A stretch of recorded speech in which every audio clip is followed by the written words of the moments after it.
Start our meeting of the Falls Township Board of Supervisors at 7:33. We'll begin with a salute to the flag, please. This is the Falls Township Governmental Access Channel 22 on Comcast and 40 on Verizon. And you're about to view the Falls Township Board of Supervisor meeting for May 17th, 2010. This program was pre-recorded earlier for playback at this time. Thank you. Mrs. Pullen, our regular secretary, is away on vacation this week. We have sitting in for her Mrs. Moonen. So, Mrs. Moonen, if you wouldn't mind calling the roll, please. Sure. Mr. Zuka? Here. Ms. Veslowski? Mr. Harvey? Here. Mr. Dents? Here. Mr. Snipes? Here. Okay. Mr. Chairman? Yes, sir. If I may, for the record, Mrs. Veslowski is not attending this evening's meeting. As you recall, she did have a heart attack a few weeks ago, and she is under doctor's, I'll say, care and order, and she is going through some follow-up tests today. Okay. Thank you very much for that, and we wish her, obviously, a speedy recovery.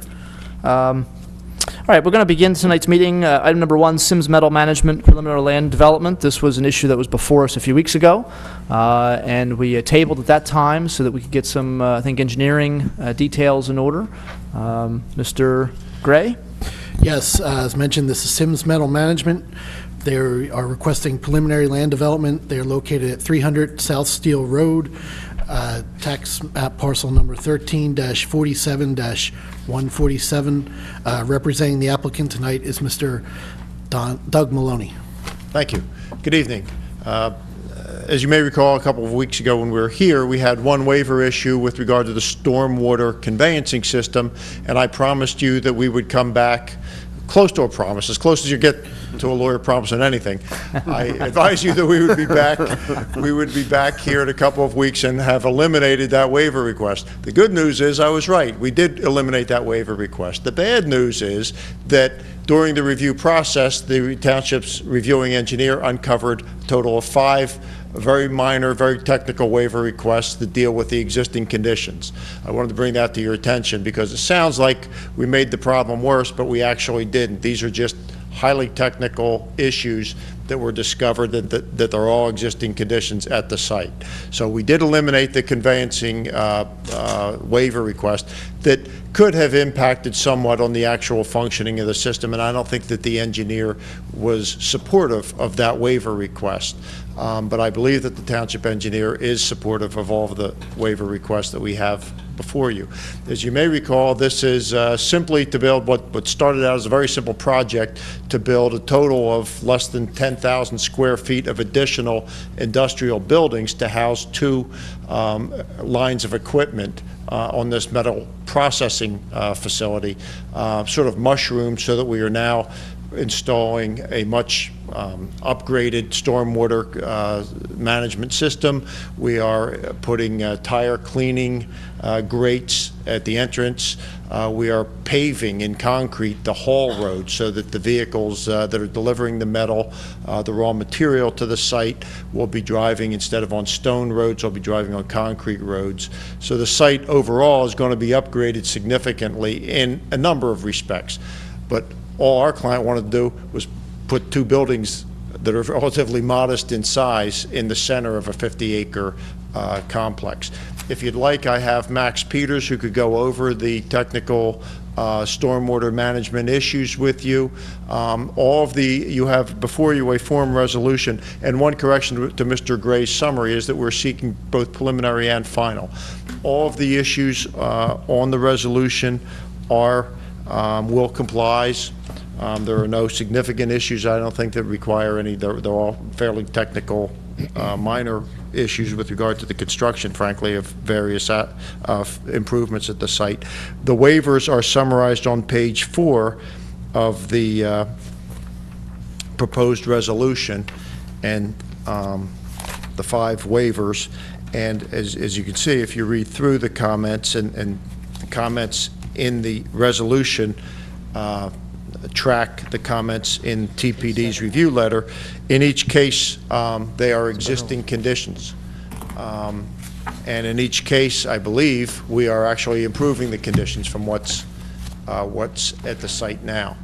And I'd also like to emphasize that the stormwater management system actually is working very well at the present time. It's not like we're having an existing problem. It's just that your ordinance is relatively strict in that it requires all of these stormwater features to be designed for a 100-year storm. And as is noted in one of the comments, I think PennDOT typically uses for many of these features a 10-year storm design. So it's a very onerous ordinance with good reason, considering all the flooding issues that have been going on in the last several years, but it's an extremely onerous ordinance to comply with. And in each case of a waiver, we are improving the situation from what is existing at the present time. Okay.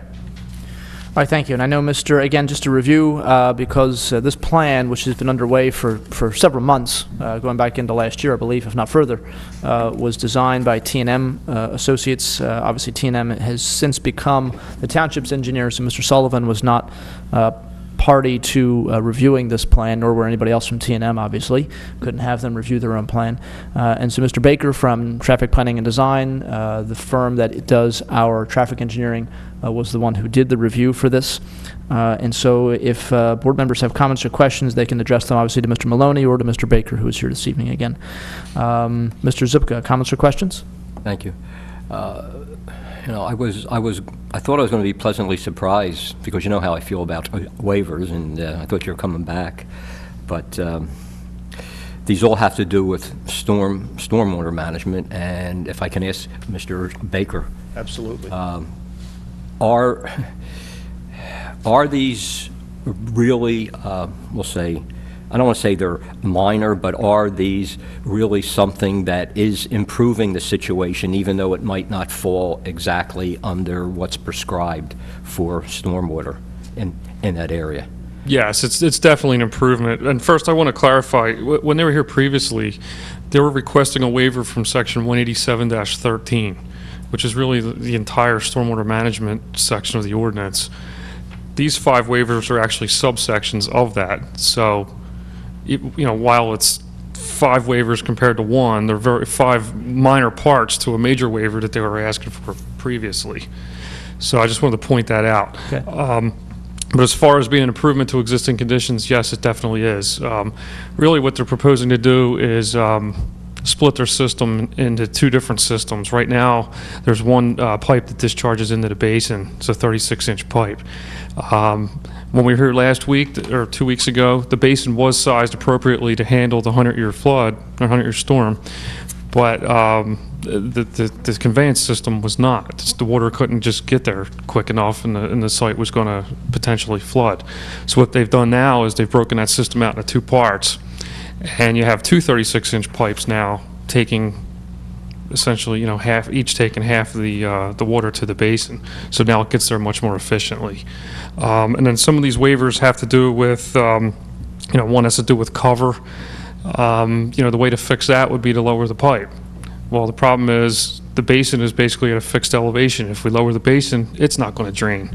So then you're stuck with raising the entire site if you want to fix that, which is just really isn't practical, particularly since it's an existing site and they're just adding a few buildings to it. And some of the other waivers are along that same line. The velocity is a little lower than what the ordinance would require. One way we could fix that, they could put a smaller pipe in than what's out there today. The velocity then would comply with the ordinance, but it just doesn't make practical sense to go out and take out a larger pipe and replace it with a smaller pipe. Isn't it though, you know, you'll put a smaller pipe in, it'll increase the velocity, but it actually it isn't the same volume, because even though it's the pressure, the flow, the volume of the flow is actually less because of the internal friction. Yeah, that's all related, but again, I'm just saying, you know, if we want to split hairs, they could comply with, for example, that. But what is the point of taking out, say, a 24-inch pipe and putting in a 15? The water's eventually going to get to the basin. To me, you're actually going backwards at that point. I understand. Right. I understand your point. You're actually going backwards. We really don't need pressure or velocity. We need the volume and the flow. Exactly. And then some of the other waivers, you're talking about, I guess the 4 feet per second at the inlets, how, that's really judging if the water's going to pond before it enters the inlet. One thing that the analysis doesn't really even take into consideration, particularly on this site, are all the E&S control measures that they have in place. Around each inlet, you have hay bales and stone to help keep the sediment out of the inlets. Well, that's going to slow the water down, and you're going to get some ponding anyway. So the analysis, it is what it is. It's on paper. In reality, it's going to be a little bit different. And again, we're designing for a 100-year storm. If this had been a PennDOT road, we'd probably be looking at a 10-year storm to figure out how much gutter spread we're going to have across the road. The reality of it is as well, in a 100-year storm, they're probably not going to be operating at the site. But if they do, it's really not even, it works. And it's definitely an improvement over what's there today. When we were here 2 weeks ago, the system was designed for a 25-year storm, and we had pretty much all these same issues and then some that were much worse. So I think it's a huge improvement over the existing condition. It's a little, well, I'm just going to say it's a little off this, but it's the Army Corps of Engineers. Have they actually changed the measurements, we'll say, for the 100-year storm? I've read in a couple publications that they were recalculating their 10, 25, 50, 100-year storms in lieu of what's happened maybe in the past 5 to 8 years. They felt what they were using as a calculation for a 100-year storm is we've surpassed that. I don't know if they've come out with Quite any honestly, standards. I'm not really sure. I don't know if Max, Okay. you aware if that number has changed? I'm not aware of it. Okay. That's just like I Sorry, said. I It did- wasn't exactly, but I just want to know if you had heard anything on that. Okay. Thank you. Thanks. Okay. Thank you, Mr. Baker. Just hold on, hang around the microphone in case somebody else has a question for you. You answered, I think, most of the things I was going to ask. But Mr. Snipes, any comments or questions? Just wondered if our engineer, Mr. Sullivan, had any comments on these so-called technical waivers. He's that are not being really asked. allowed to comment on this because. Oh, of the- that's right. Isn't that well? That's too bad. Because, I like to hear from him.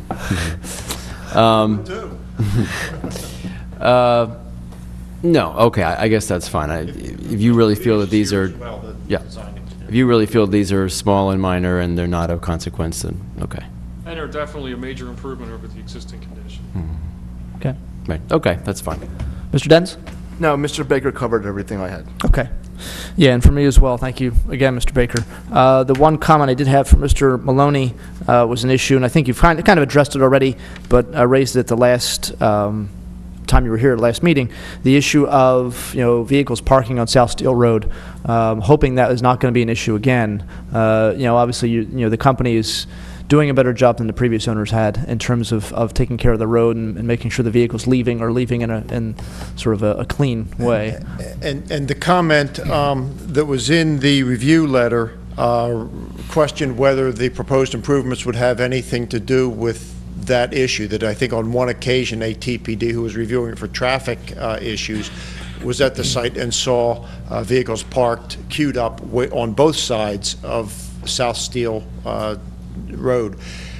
The improvements will not change that at all, but what will change it and what has changed it is we've changed our security instructions. So our security guards are now instructed to go out, and if they see any parking on the other side of South Steel Road, they tell the operators to turn it around and they have to park on one side only. Okay. So that's what has changed it. And we think that was sort of an unusual situation anyway. Mr. Cooney has been working there almost on a daily basis since this was purchased, I think in July of '09.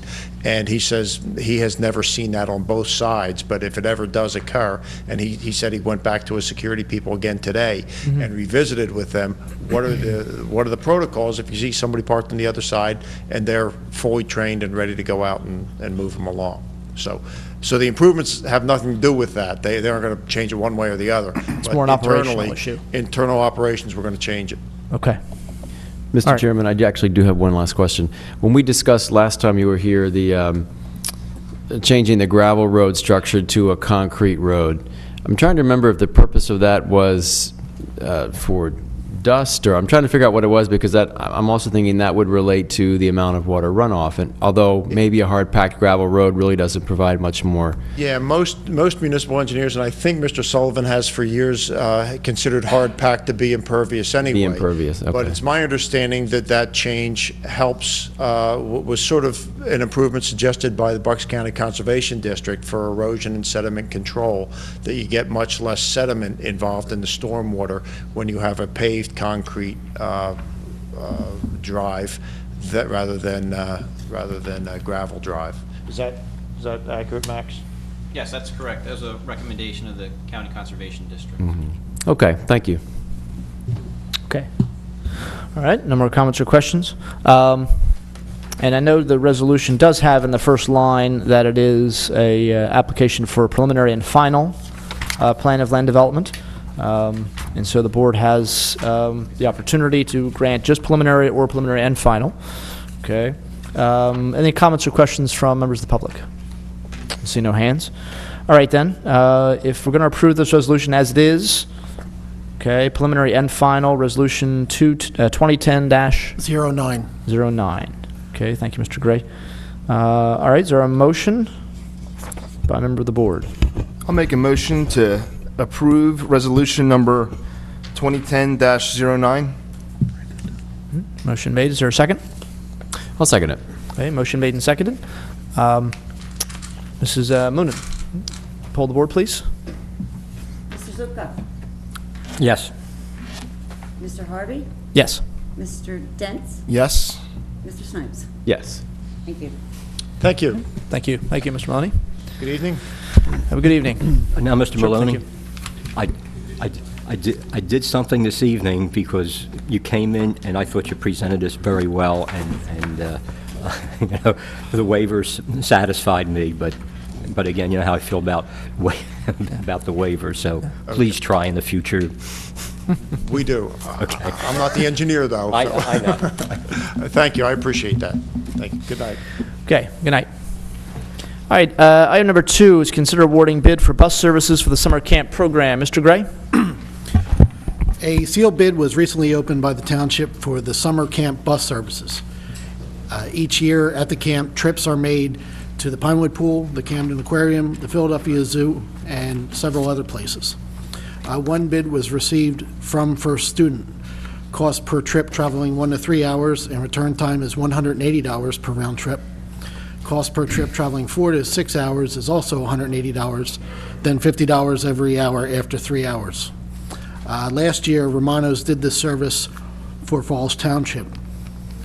Romano's was recently taken over by First Student. Last year, Romano's fee was $80.85 per hour for the same service. As a comparison, this year's fee is $60 per hour, or a reduction of $20.85. At this time, the board is asked to consider approving First Student for the summer camp bus services.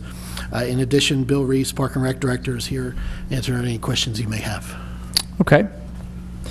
All right, the first thing I did note here in the memo from Mr. Gray regarding this is the next to last line. Please note the vendor did not provide a security deposit, although the company did state they would provide a security deposit within a week. Is that a problem, Mr. Clark? No, it's a minor technical defect that can be momentarily waived by the board, provided they present that information before they actually start doing work for us. Okay, so any approval would have to be dependent on them meeting that requirement? Correct. Okay, so if a motion's made later on, just have to make sure that's in there. All right, comments or questions from board members for Mr. Reese or Mr. Gray or anybody else? Mr. Zupka? Mr. Chairman, I'll be abstaining voting on this. I do know I know two of the principals in the First Student business. Okay, all right, thank you for sharing that. Mr. Snipes?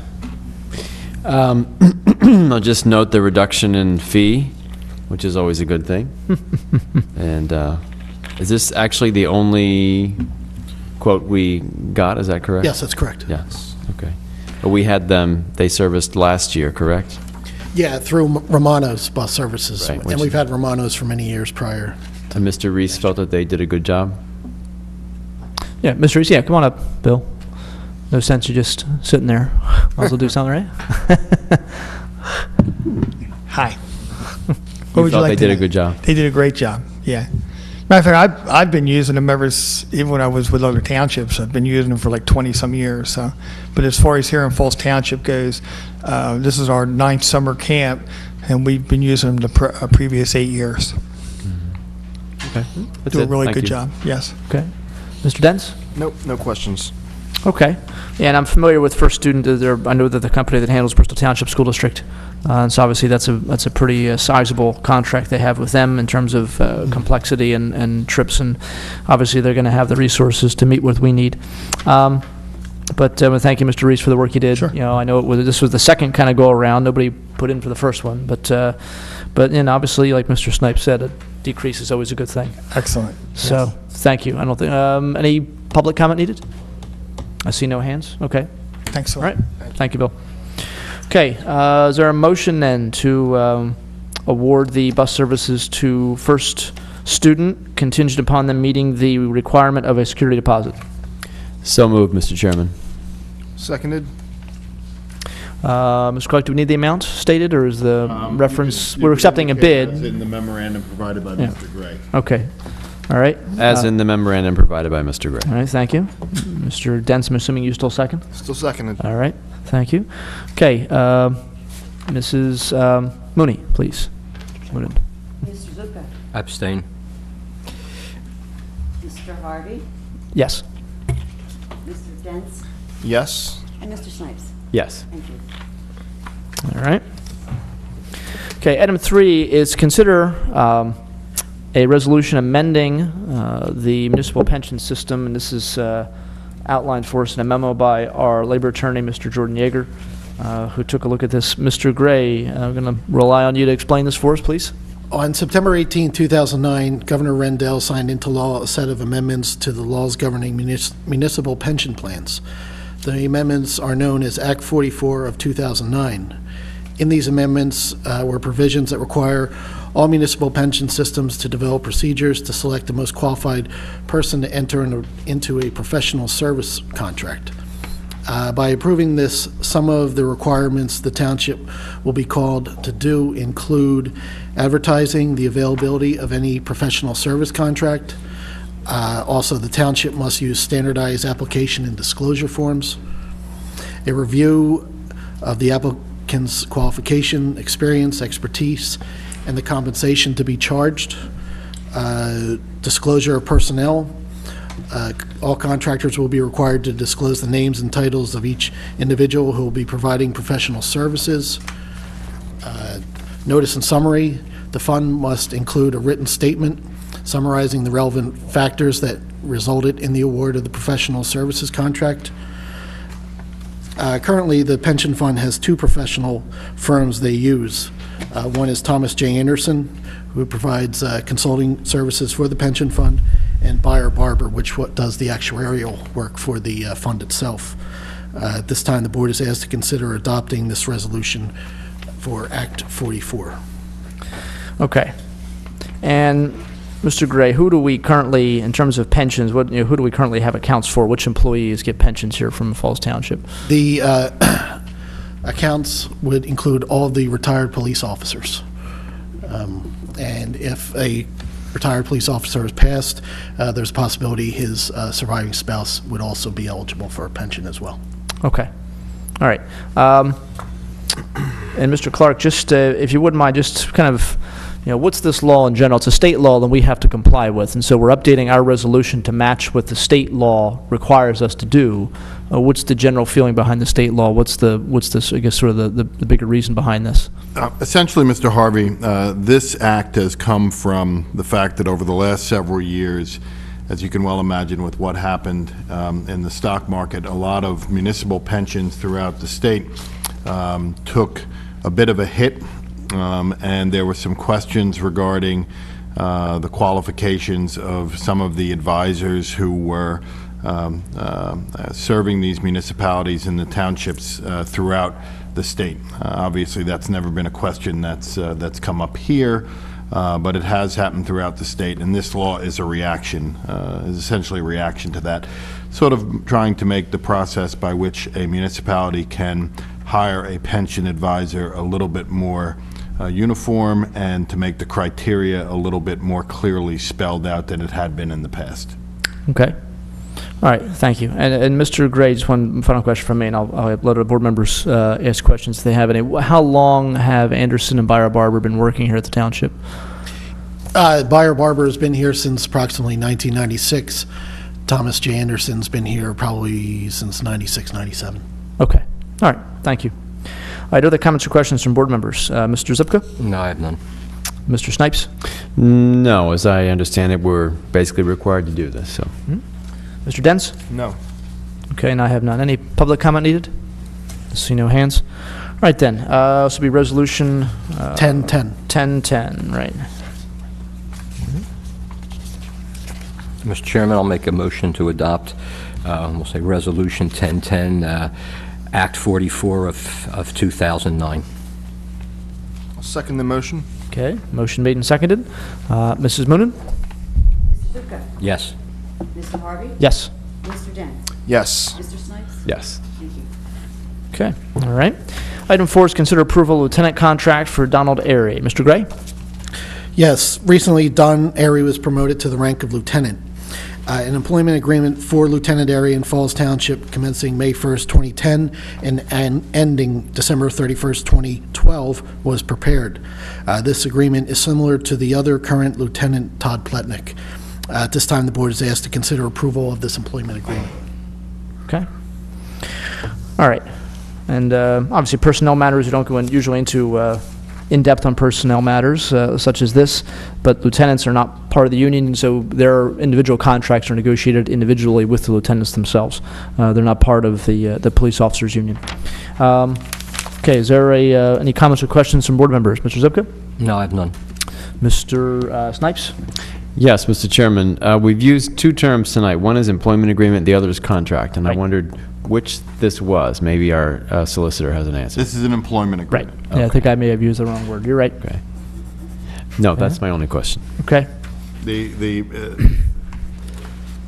agenda says contract. This is an employment agreement. Okay. Mr. Dents? No. Okay, and I have none. Any public comment needed?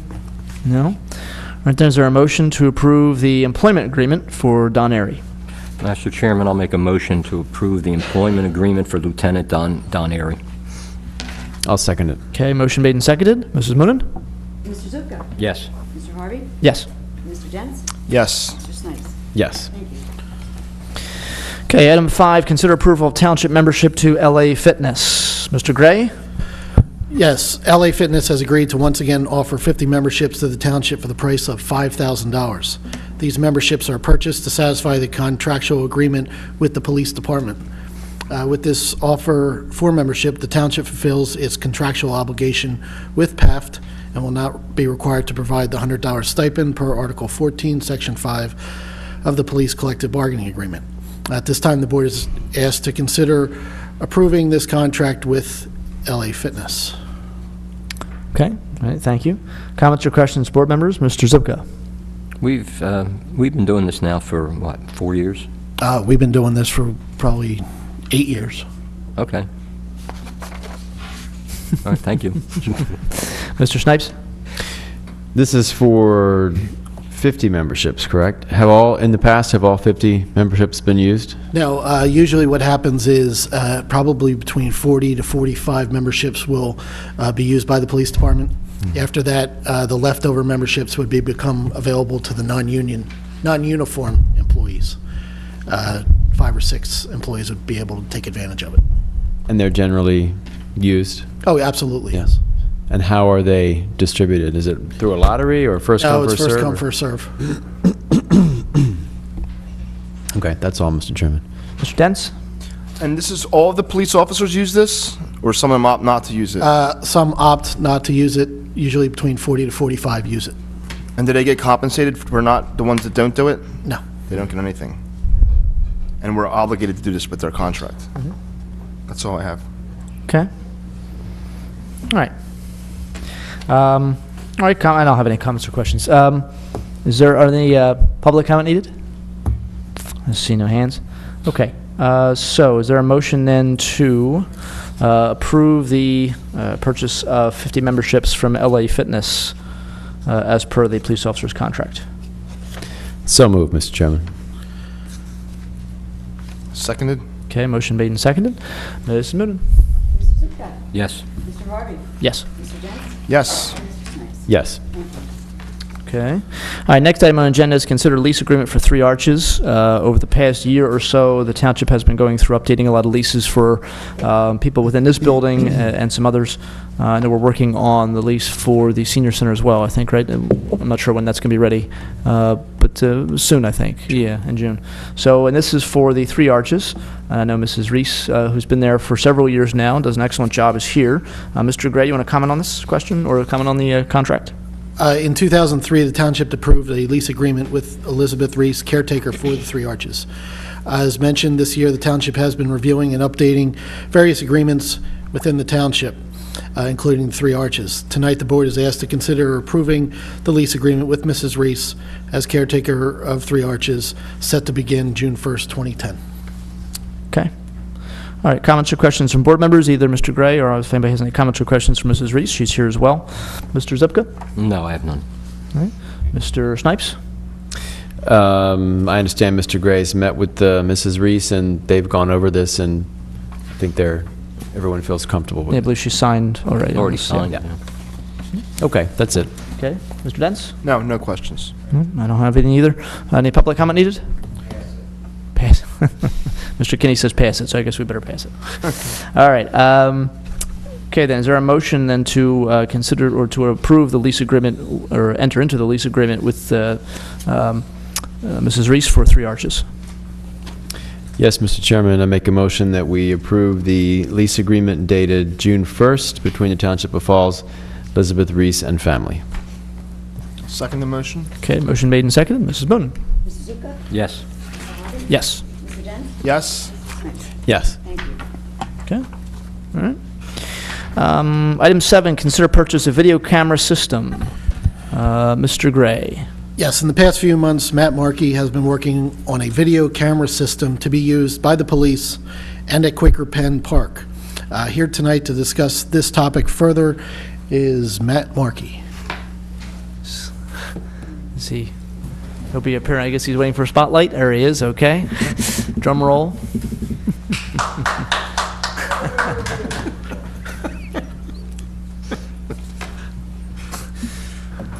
Hi, Mr. Hello, Markey. good Thank you. evening. Okay, video camera project. About 6 months ago, actually, began looking into a system that would meet the needs of our police for their various operations. While we began that project, we looked into getting a system that could be expanded to meet other needs as well, not just, single use. So got to working on several different systems. Can't really talk too much about the police end of it, but the other end of it is the system is adaptive. It's IP-based, meaning that businesses in town that have IP cameras or have no type of security camera now would be able to add a camera, or we'd be able to pull an existing camera in and make that available to our police department, kind of creating ideally a mesh network where they incur the cost on the hardware side. We have this backbone in place, and the police have access to a multitude of cameras. The initial system is not limited. It can be run on Mac, Windows. It's run from a browser for people, and the initial system can handle 64 cameras, IP-based cameras. There are analog adapters, so if there's really old systems but they want to be a part of the new one, they can be brought in. Before you have in your packets, you received an overview of the actual backbone piece, the exact Q Vision system. That gives you all the bullet points on what the backbone does, and also you were given information on the cameras themselves. There will be cameras deployed for the police and their own uses, and we'll also be deploying 2 cameras as a initial test for us in our remote locations. So this is a project that can be expanded. The idea is to have this one-time initial cost, but from there, it can be expanded with lower costs. You also have a list of different types of cameras, just a sampling of cameras and their prices. So if a business or organization even wanted to deploy a camera on our system, we have price ranges. I found one for $230. We can, with that and a viable internet connection at that location, they can be pulled into the system. That would give them remote access, meaning we would give them a login password. They would only see their available camera, but we'd be recording it back here, and the police would have access to it as well. We tested the system in the cruisers. The current laptops that are in the cruisers can pull up the system. So right from there, you have a cop in the car with access to any of the eyes we have in town. So as we expand the project, more cameras get into place. You now have cops able to see more things just by on their normal patrols. Okay.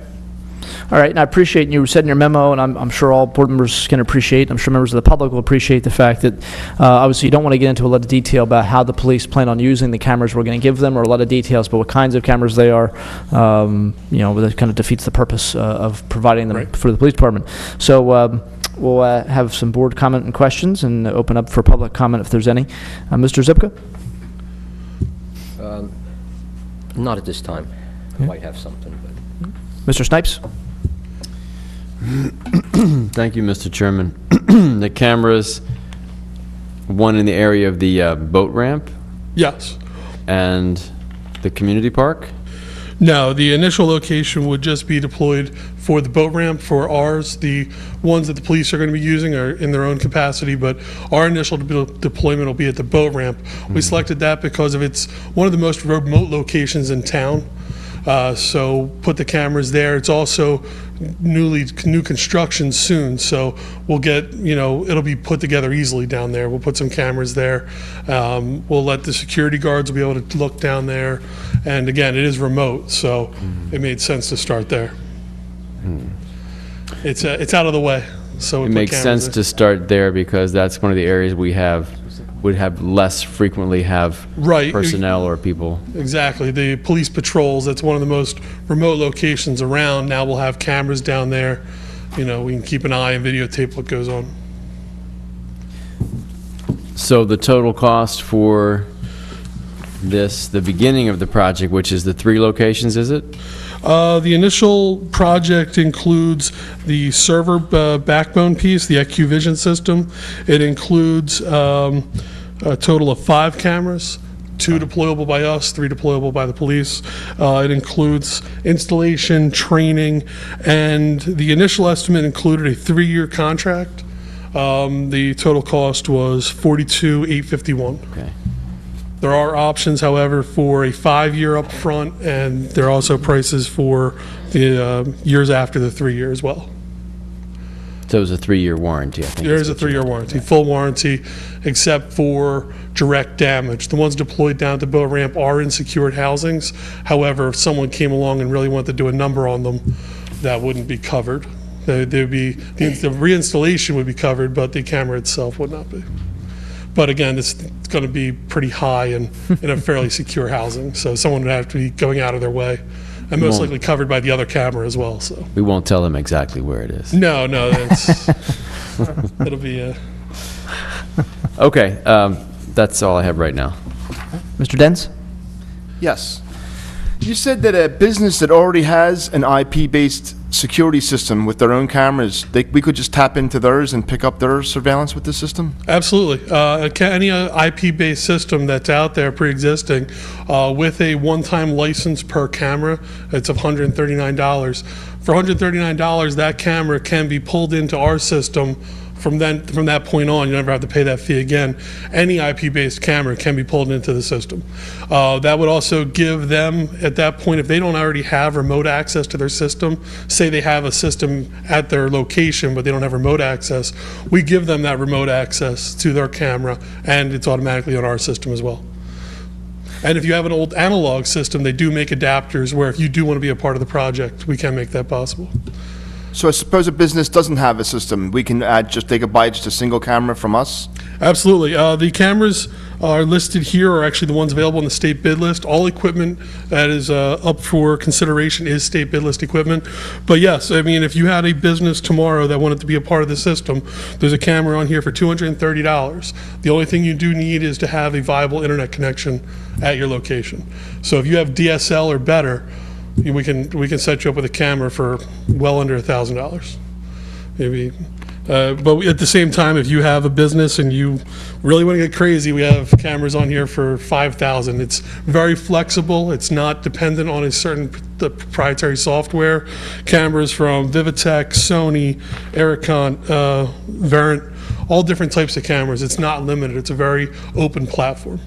And we could add cameras wherever we wanted to, obviously. Absolutely. Anywhere that we have a viable internet connection, or if at any point we started using any of the 4G wireless networks that are available, also this system can handle wireless cameras as well.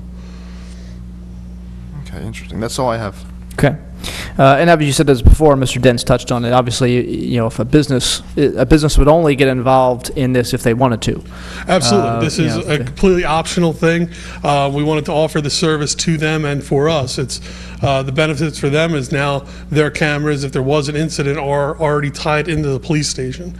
There would be they have to get us the security footage, they have to do any hoops. It's automatically here. It's ready. Also the benefit for them is they would have web access. So like I said, if they didn't already have that feature where they could view it remotely, we would be able to give that to them. Okay. And I guess the obvious one question hasn't come up, maybe it's not that obvious, is security in terms of accessing this browser so that you can take a look at everybody's cameras and all those kinds of, I mean, what's the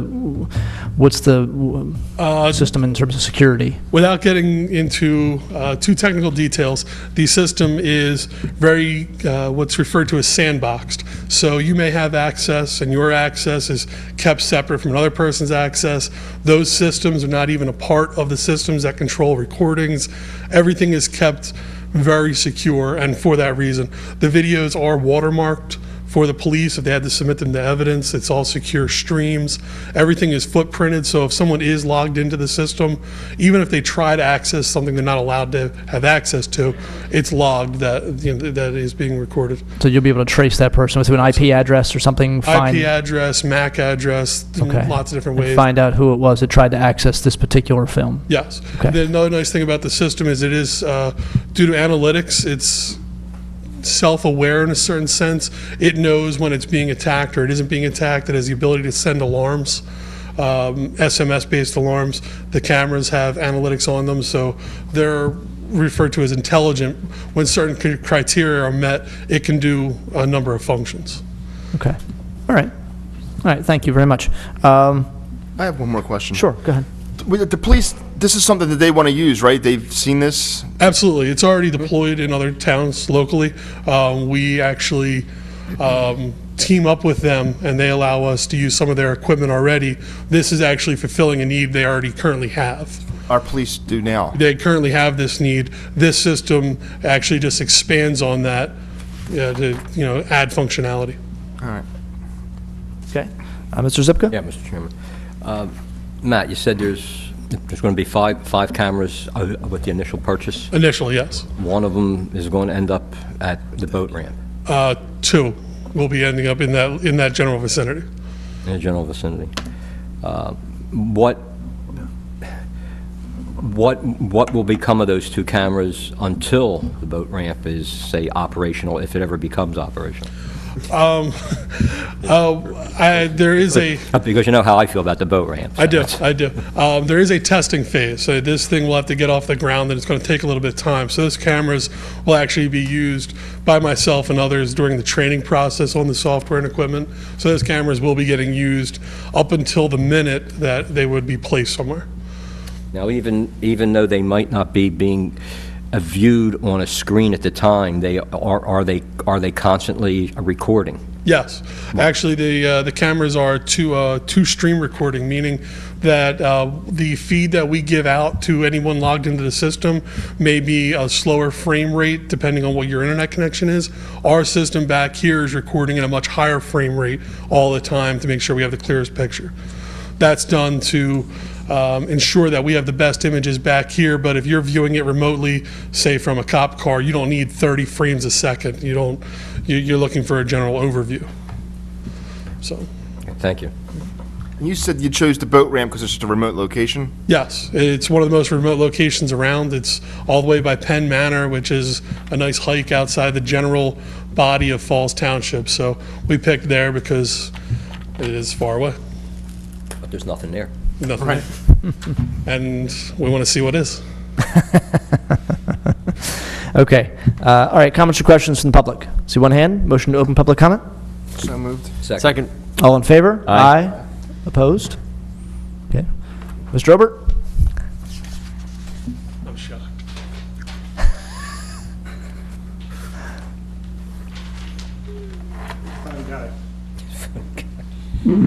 Yeah, this guy is so knowledgeable about the electronics and so forth, it's unbelievable, and I value his information and knowledge.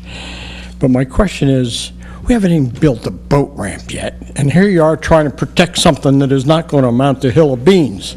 Okay, the boat ramp's going to close at sundown, and you're going to have some guy standing around there at the concrete pad wanting to know what to do with himself. I'm still waiting to see the latest on the boat ramp publicly.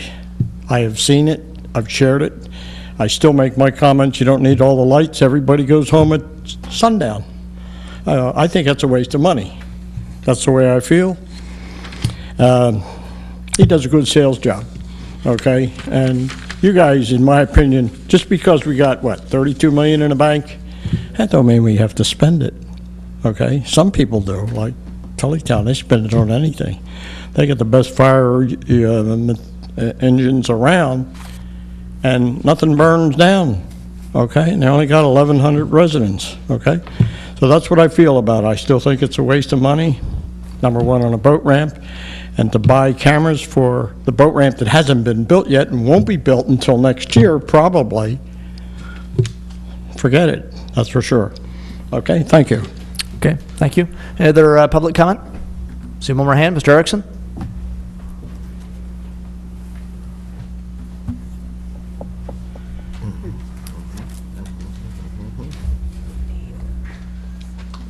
Ray Erickson in Furnace Hills. Just out of curiosity, is this anything similar to the type of movie cameras that are shown on cops and whatnot in terms of putting on a police vehicle? No, these are not a in-car dash cam system. It's a higher quality camera that we'll be using, but it's a different system entirely. That's not a IP-based system. That's a mounted hard drive or tape inside of the car itself. Okay. In terms of the control unit, will it have multiple videos, or is it just a matter of flipping from channel to channel to channel, depending upon if you have 5, 10, 15, or 20 cameras? The actual interface itself is scalable. If you want to just view one camera at a time, you take the camera icon for that particular location, you drag it into the center of the screen, full screen, you'll see the camera. If you'd like to see a thumbnail view of every camera that's available on the network, you can click one button and get a full thumbnail as well.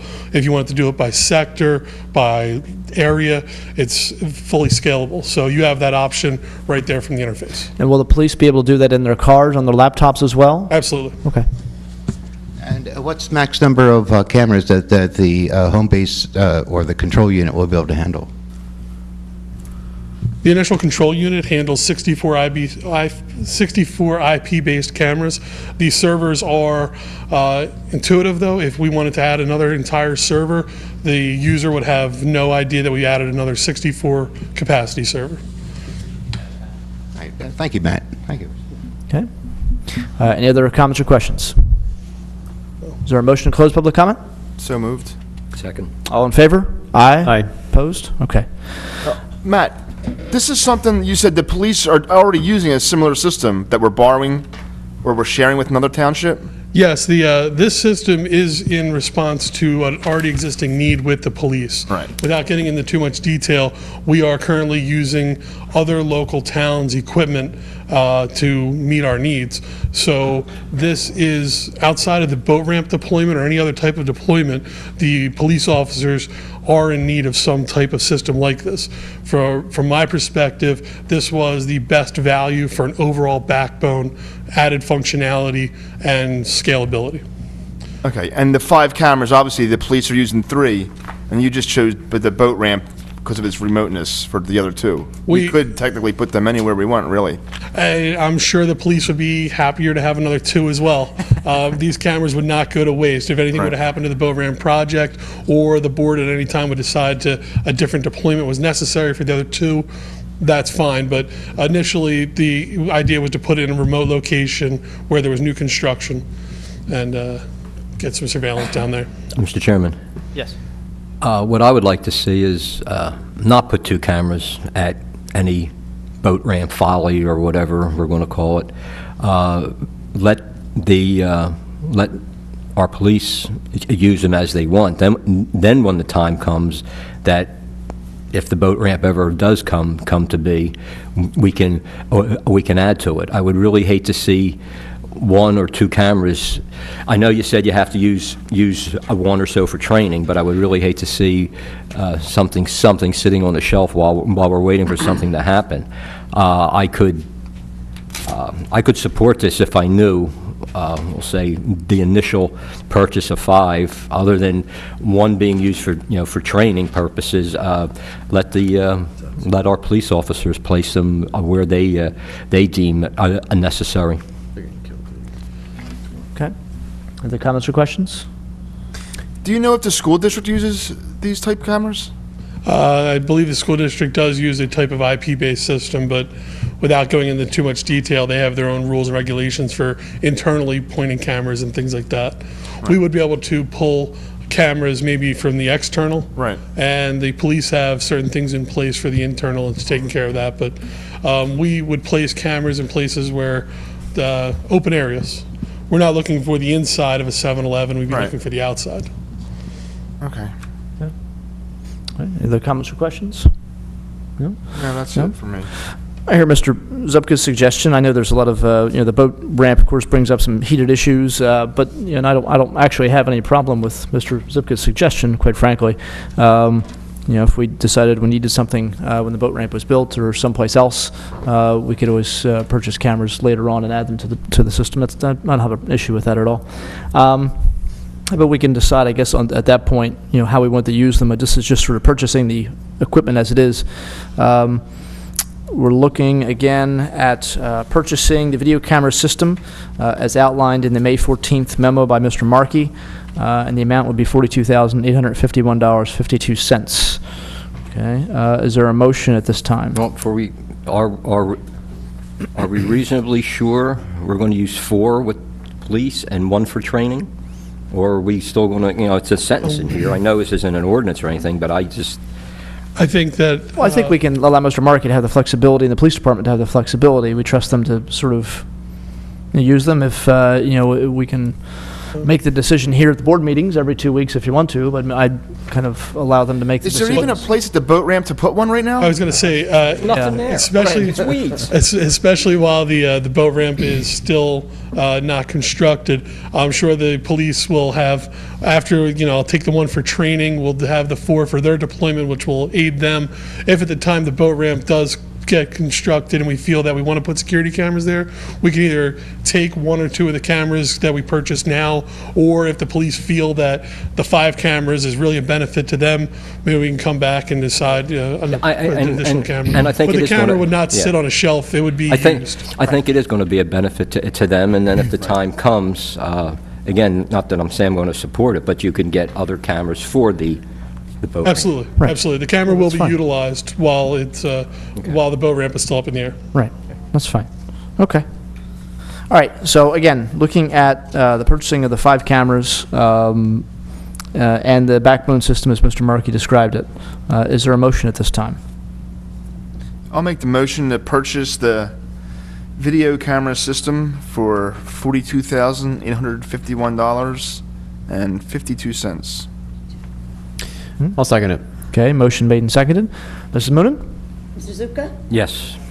Mr. Harvey? Yes. Mr. Jentz? Yes. Mr. Snipes? Yes. Thank you. Mr. Markey, thank you very much for your work, and you Excellent did work, an Matt. excellent job tonight answering questions and giving us information. Okay? Thank you very much. Thank you. You're starting to earn that sign Mrs. Rukoff put outside your door. All right, item number 8, finalizing award for the elevator modernization project for the Township building. Mr. Gray? Yes.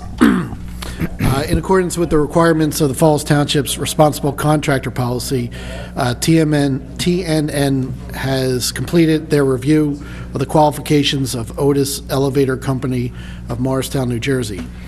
TMM has determined that Otis Elevator Company has a sufficient record of reliability and experience to justify the award of the public contract. And further, T&M recommends that the township finalize the project award and project contract with Otis Elevator Company. The board is asked to consider approval of finalizing the award for the elevator modernization project. In addition, Mr. Sullivan from T&M is here to discuss this as well. Okay. That's the first time we're hearing from you, Mr. Sullivan. All right. So the elevator project was approved quite a while ago, and we've had some difficulty getting it moving.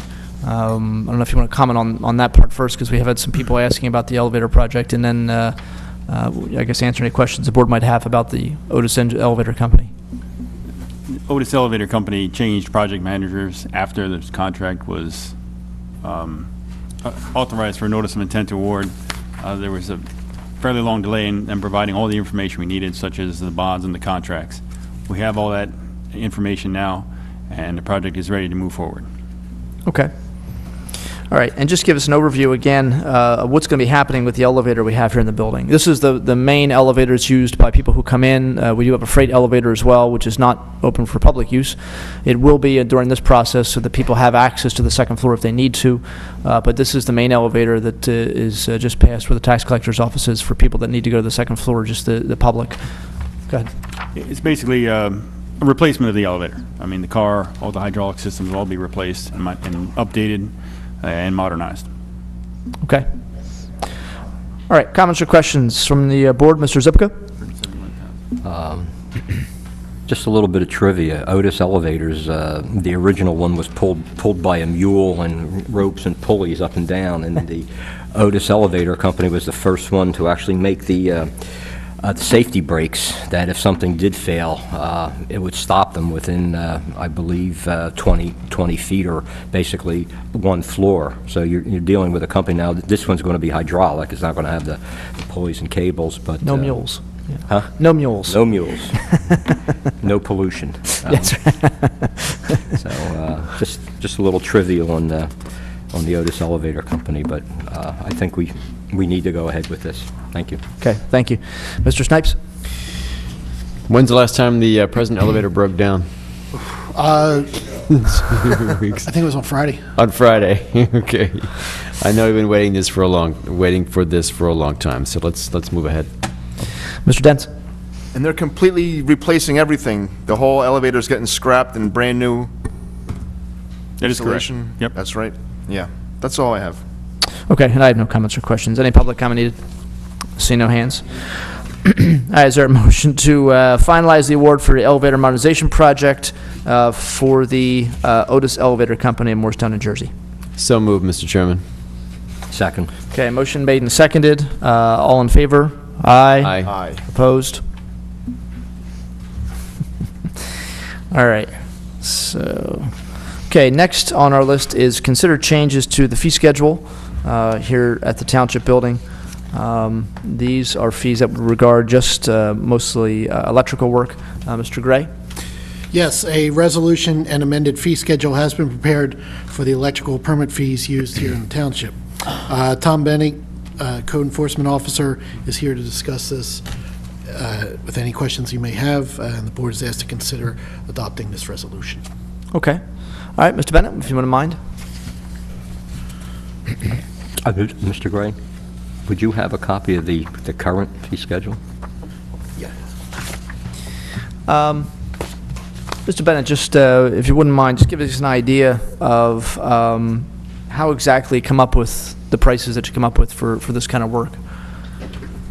I reviewed some other townships' fee schedules, and this only has to do with electric, you're right. We had to make some adjustments. We were missing some things. We were out doing inspections for, like, footings are required. The reinforcing rod and footers are required to be bonded now, and we didn't even have that on our fee schedule.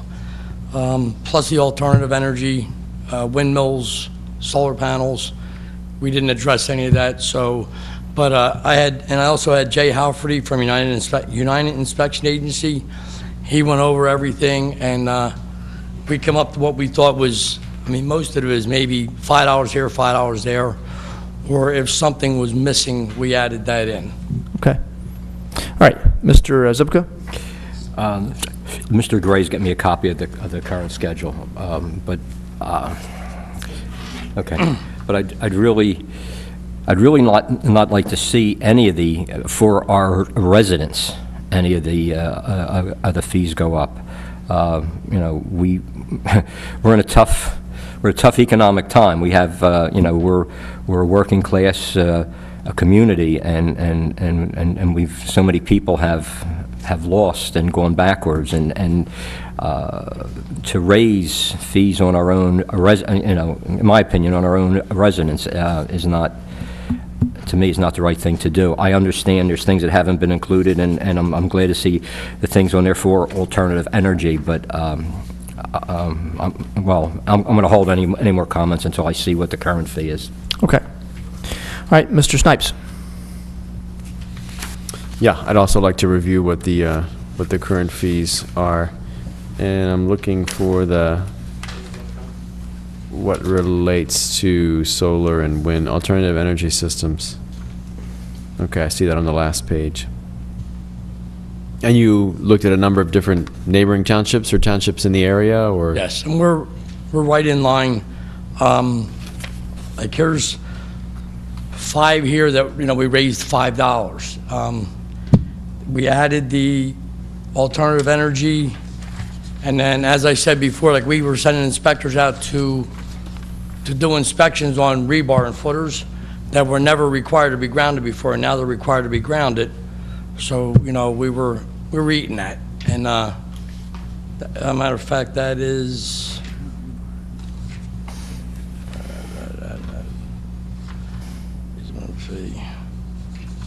Seventh item down. Yeah, it's going to be on page 1. Page? It's $100 for the review and to go out and check the grounding of the rebar. Tom, it looks like most of this stuff applies to commercial and industrial type stuff. And that's what I mean. And a lot of this came to our attention when they were building AE polysilicon. There was a lot of footers with a lot of rebar and a lot of grounding of rebar out there that, you know, we really couldn't charge for.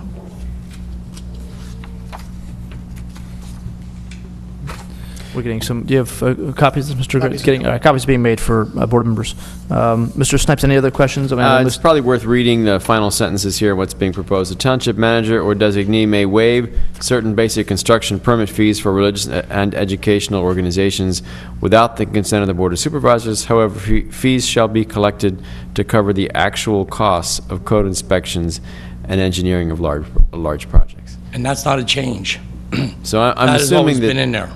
I'm assuming that these fees are in existence or in line with the cost to the township to go out and make the inspections and make sure that things are There's as nothing they. here we're making a ton of, we're not making I know money. we're not Yeah, making yeah, any money we're- on it, but the point being that we need to inspect in order to make sure that people are safe. Oh, and yes, that we we have to need- do the inspections by law. Right. And we're paying a third party to do Right. a lot of these inspections, and a lot of times, we're not even getting a fee for the inspections. Okay, that's it, Mr. Chairman. Okay. Mr. Dance, any comments or questions? No, that's it. Okay. Yeah, one of the questions I had, you just addressed the fact that, you know, this is not necessarily sort of a money-making opportunity for the township. It's really, we're trying to break even in terms of obviously having people that we pay, you know, salaries and benefits, and obviously the other, the firm that we use, the Keystone that you use to go out and do some work as well, you know, trying to make sure that we can cover costs, and that's really what we're looking at here. I guess maybe one of the questions is, to the best of your knowledge, in terms of permit fees, especially electrical permit fees going up, when was the last time that happened? I could not find it. The fee schedule was changed twice in 2005, once for fire and The other time, I forget what for, but it wasn't even for electric. I could not even find, because every time the fee schedule gets changed, it puts a new date on it. Okay. But I couldn't find, Joan Ruth and I looked back, and we couldn't find where they changed the electrical fees at all. All right, Mr. Gray, any recollection of that happening? No. Mr. Bennett's in here for a few years. You've been here longer, but no recollection of that happening before. Okay, so it's obviously not something we're changing every year, you know. So one of the things, and I don't want to do it right here, simply because we're not really kind of prepared for it, but one of the things I would like the board to consider maybe is talking to Mr. Bennett. We have some people coming in who would like to do some solar panels, and I would like to explore the opportunity of waiving permit fees as an encouragement for people that want to do things like solar panels, even alternative energy at their business or home. I'm not sure. I know that Doylestown Borough has some kind of incentive program for The lead certification. yeah, for lead certification things, but I don't know if it exactly pertains to that kind of thing or not. But something to think about, I think, would be good to, as a way to encourage people to move toward that. Even if it's just, somebody putting it on their house, everything they'd need to do that. Yeah. So it's just, again, something to think about for a future meeting maybe. So maybe we can get some information from Mr. Bennett, from Mr.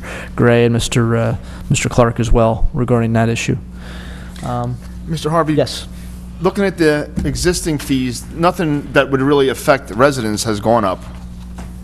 I mean, there's pretty much the same. It's Yeah, I have- larger electrical services. Electric furnaces, welders, and motors have gone up $5 each. The minimum fee was $25, went up to $75, only to cover costs. Right. Swimming pool and hot tub, what they used to do was they would add in, every switch receptacle was a device, so they'd add devices. Then they'd add the motor if it's a 1 horsepower pump motor, that would add more, plus the inspection fee, would actually probably come out to more. But they raised swimming pools, they raised them $35. Everything else is the same, except for the grounding electrodes we added, and also service meter equipment and sub panels over 1,000 amps, which is not in your house, that's commercial. They added that, because that was not addressed neither. Okay. And when you're building buildings like A polysilicon and some of these big buildings we're going to have come in, we have to address these fees. Right. Okay, and like you said, we've been losing money basically on places like that because we haven't had this in our fee schedule, so they could do it and we wouldn't be able to charge them for it. We had to inspect it, but we couldn't charge them for that inspection. Okay. Now, we still have the outside company doing the inspections. Yes, we have And they United get- Inspection Agency doing our electrical inspections. And how much of the fees do they get? How much do they keep of the fee? The percentage? Yeah. I would have to talk to Jay about that. Okay. All right? I mean, I'll say one glaring thing. Again, I'm speaking about our residents.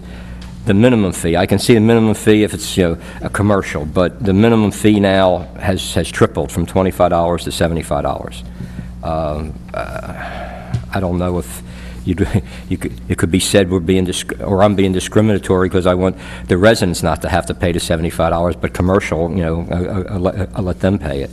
I just, I can see very few of them have actually increased, but again, that one has tripled. The swimming pools have over doubled, but then again, usually they're not done by the homeowner That's what I say, themselves, but it's still before- built into the price somewhere.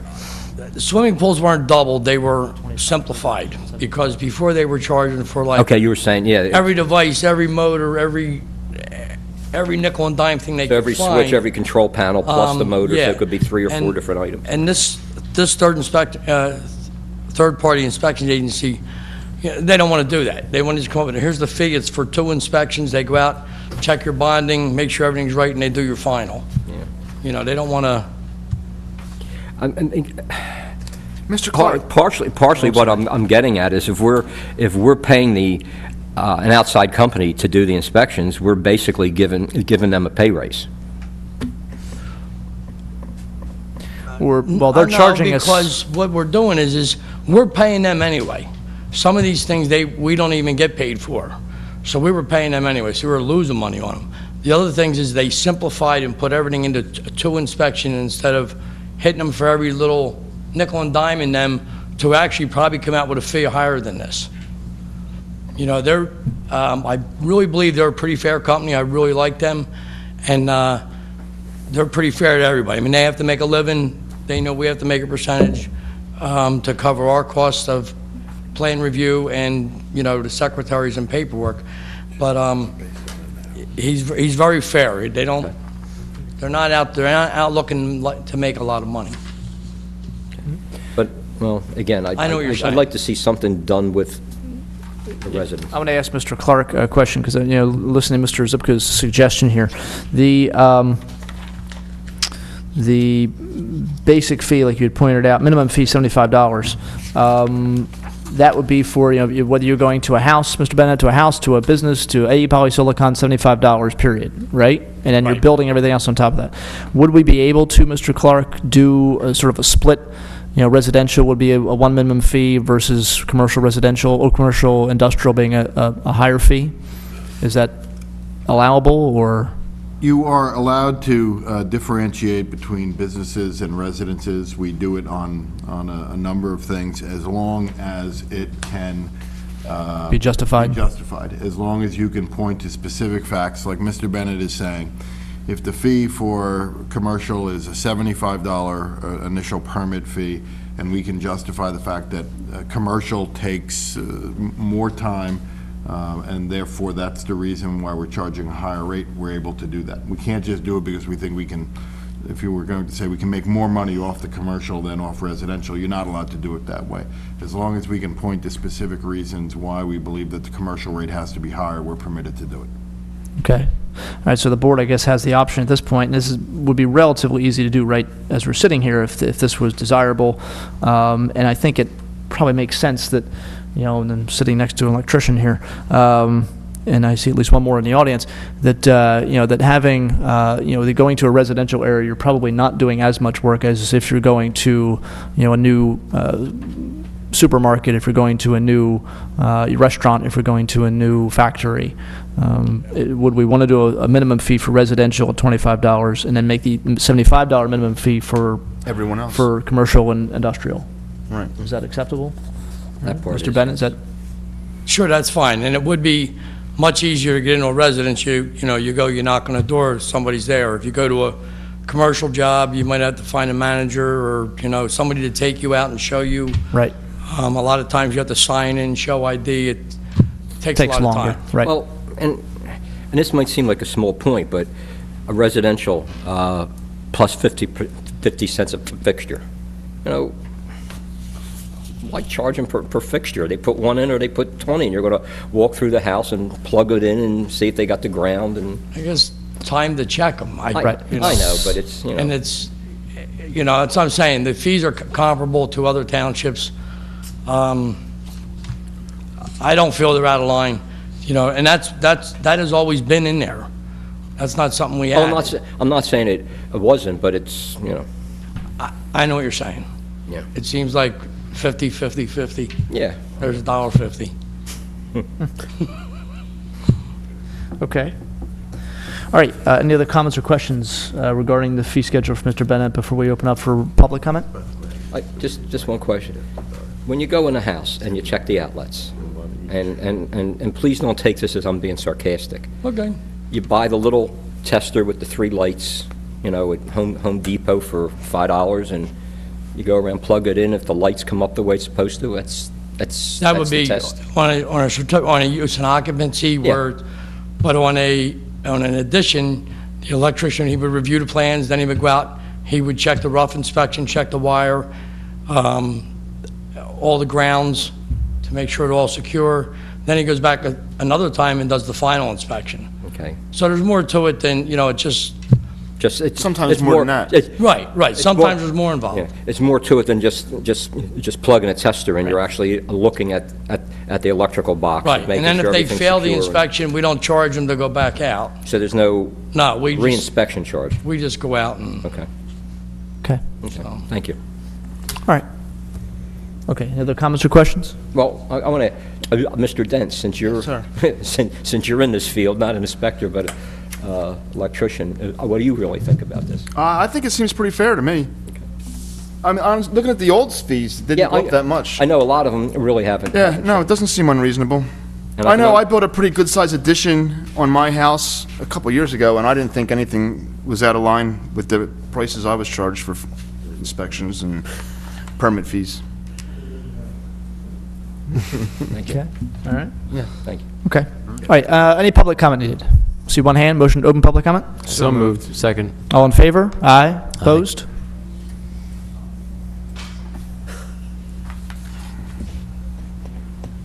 Got a lumpy ground here.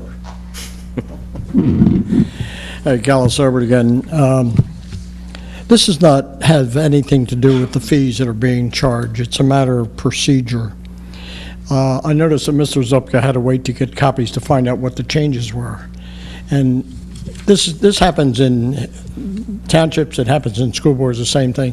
They have something come up and they want to talk about it, and nobody in the audience has seen a thing. How do you expect people to question things when you don't really make them available? Not just the night of the meeting. How about all things made available prior meeting for approval the next meeting? You give people a chance to come in, look at them, write their questions down, they're ready. But you mentioned solar panels. Pennsbury has plans on looking at solar panels on 3 schools. And I'm talking a lot of solar panels. So I'm hoping that it'll work for the school district, and it'll also work for Mr. Bennett and his electrical group. Okay. That's all I have on his issue at that time. Thank you. All right, thank you. Any other public comment needed? See no hands. Motion to close public comment? So moved. Second. All in favor? Aye. Aye. Opposed? Okay, so we have, this will be resolution 2010-11. The one change, minimum fee commercial industrial $75, minimum fee residential $25. If that's acceptable to people, we can have a motion to adopt this evening. And just to go over the swimming pools again, it's before each unit or each item, the motor, the control panel, Right, they everything were being was separate. charged separately. Right. Where now, if it's 5 separate items, including I guess circuit breakers and such, now it's all included in the all one one price. charge. It includes 2 inspections. It's right on this new one, it says includes 2 inspections. Okay. That would be your rough inspection, your final inspection, and everything should be, So residents are going to save money with this new schedule for swimming pools, basically. More than likely. I believe so. Probably, yes, and yeah. Okay. Yep. All right. Okay, then, is there a motion for resolution 2010-11? Mr. Chairman, I'll make a motion we approve Resolution 20-11, amending fees relating to electrical permit fees, with the one change that there'll be a minimum fee of $75 commercial and $25 residential. Okay, motion's made. Is there a second? Second the motion. Okay, motion made and seconded. Yep. Mr. Zuka? Yes. Mr. Harvey? Yes. Mr. Dents? Yes. Mr. Snipes? Yes. Thank you. Okay. We're up to public comment. We're going to take a short recess. We'll be back in about 5 minutes or so.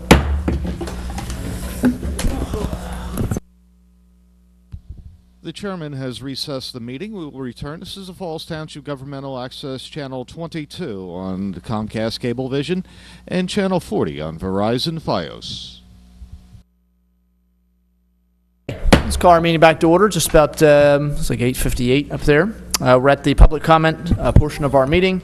We have 3 names here on the sign-in sheet, but we'll see a few other people in the audience, so we can always open up if they have comments as well. First name is Mr. Roland Kinney.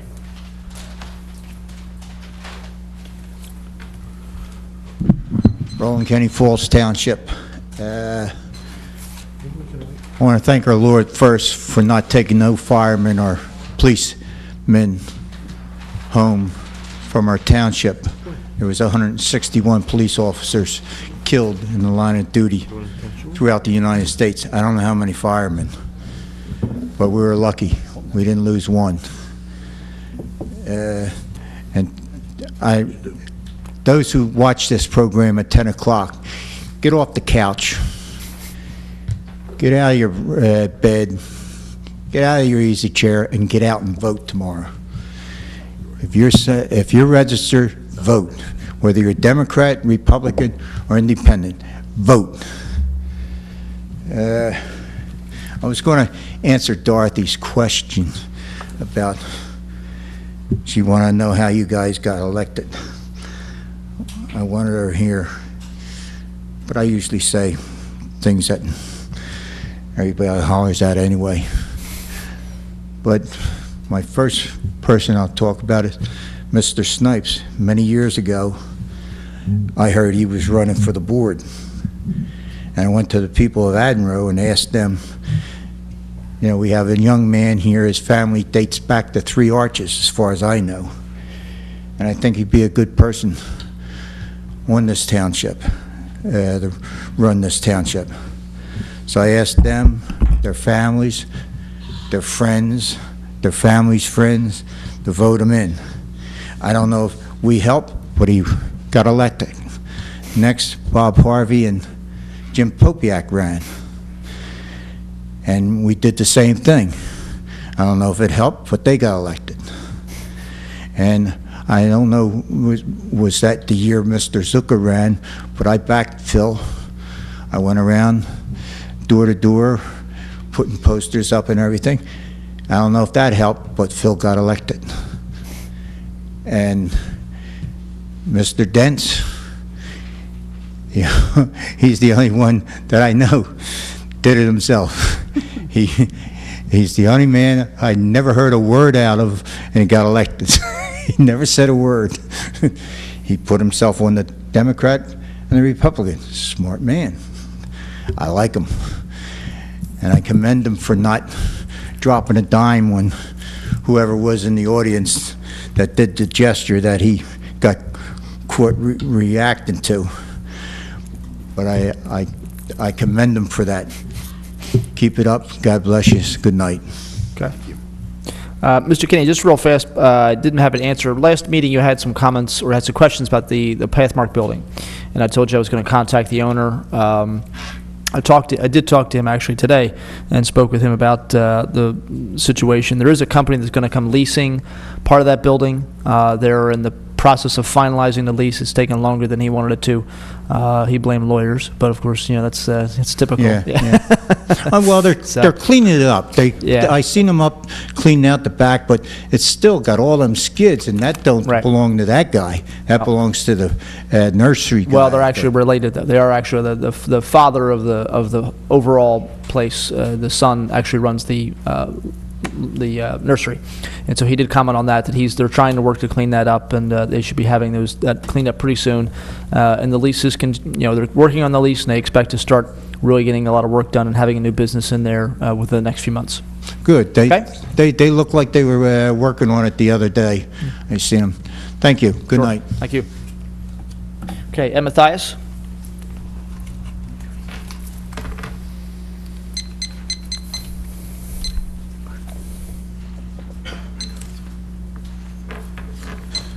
Good evening. I'm Matthias, Falls Township resident. I was coming to talk about the street again, our street, Pear Tree.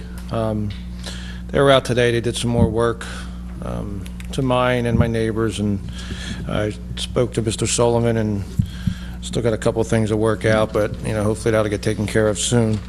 But I guess because I've been coming here, my neighbors and stuff have been coming up and talking to me, asking me if I hear anything, and also the gentleman that was here last meeting, I guess Oxford Road or whatever, I've been talking to him stuff and too. And first, I wish you guys would, I know I got an email from him, I think Mr. Snipes sent something to him saying that you guys were meeting on that to talk about the issues there, which is great. I hope things work out for those guys.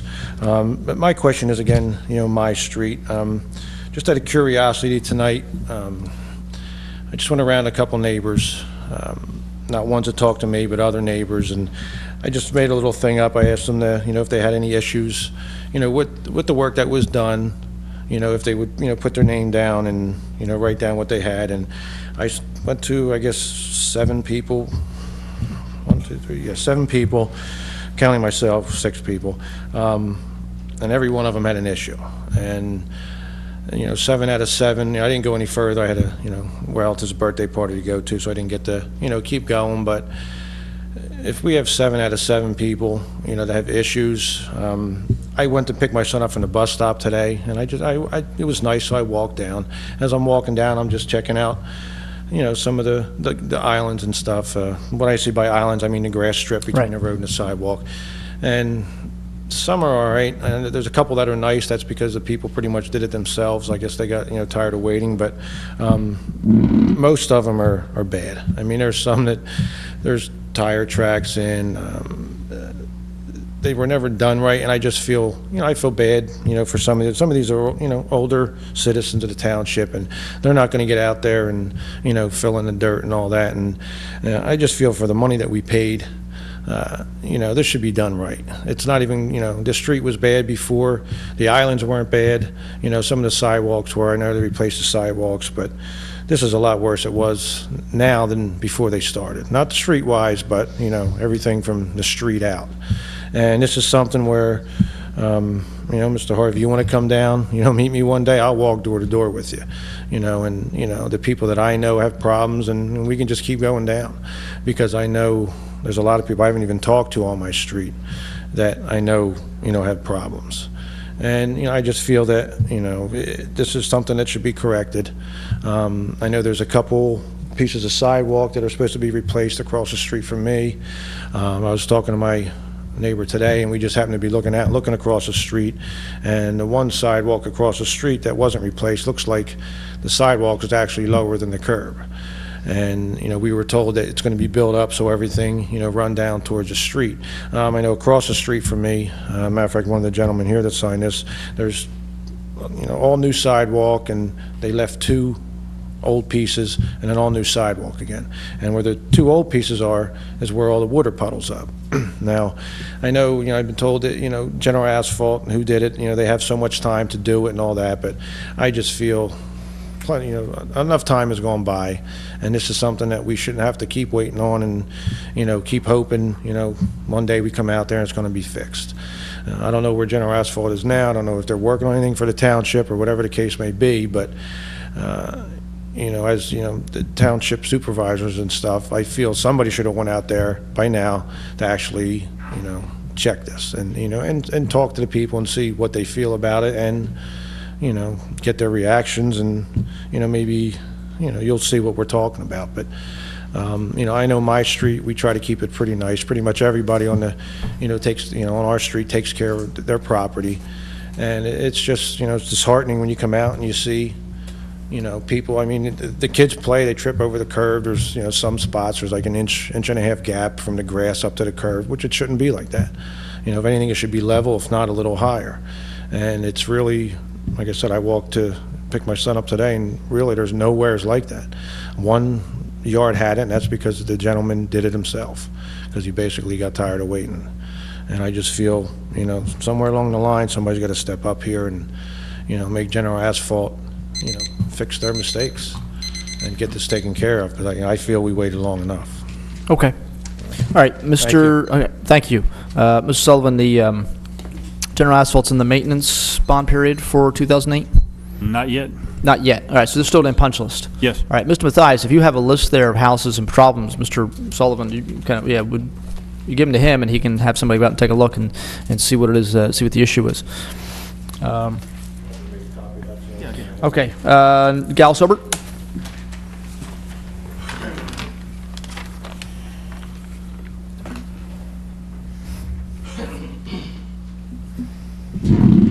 Gentlemen, you've always given me time to speak my piece, and I appreciate that, and I have a couple things. Number one, as you know, most people are having difficulty in their jobs, their retirement, their benefits, and so forth. And there is a meeting for the school board at Pennsbury West Carl Ensemble on Tuesday, May 25th. There's also a budget hearing meeting on Tuesday, June 8th. And then there's also a school board meeting next Thursday, this Thursday coming. You know, it's amazing. There's 855 people covered by contract, and they jam-packed a gymnasium of 200, maybe 225, and there's nobody from the township complaining. I can't understand that. I really just can't. But anyway, I wanted to share this. This book here, The War Against Hope, okay? And it was written by Rod Page, the former Secretary of Education. And teachers' unions will only change when public expresses political will to make them change. I just like to ask people to take a look at this book. Go to the library if it's there. If not, buy the darn thing, because what this really does, okay, is, hold on just a second, I'll find the right page. This book is not about bashing teachers. It's about explaining them. And once you understand them, you'll kick yourself in the butt you haven't read the book 8 years ago. That's for darn sure. Okay, getting back to normal township stuff. Question. Light upgrades on Tyburn Road and New Falls Road. That was about a month ago, I think. And a guy came in here and says, man, we're ready to go. We're shovel ready. Do you remember that? I haven't seen the shovel dig any dirt yet. I haven't seen anything happen. I don't know if they have, but I haven't seen it. Boat ramp, I already spoke my piece on the boat ramp. Sidewalks on New Falls Road, I don't know where that is. That'll probably be next September, October, November. I still think that's a waste of money also. A few weeks ago, we had a gentleman come in here and talk about property at Chatham Road, between Chatham Road and South Hills Boulevard. Remember that? Mm-hmm. I have something I'd like to share with you that I pulled out of my archive files, because a few years ago, my son lived on Chatham Road and he had the same problem. And I've been to the county, and you might as well talk to the wall. I mean, they're just not going to do anything about it. So I got a suggestion, but I'd like to put the map up, if I may. Map of, oh. The whole area of, okay? All right, we have the easels here, if you want, if that works for you. Well, it's in rolled paper, so I was going to. Oh, okay. Okay.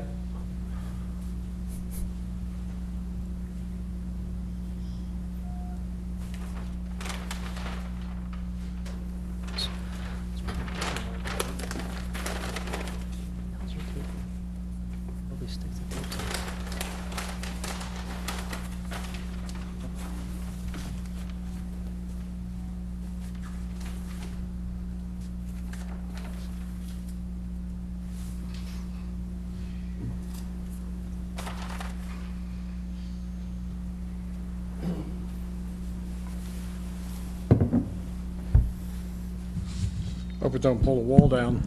Me too.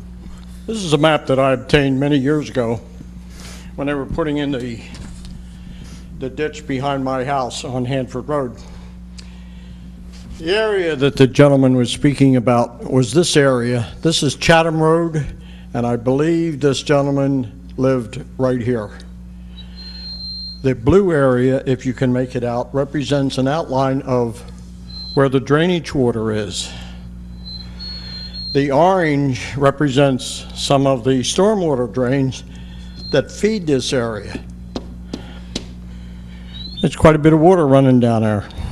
The only bad part of it is, and I have walked this area personally, this thing is 70 to 75% clogged.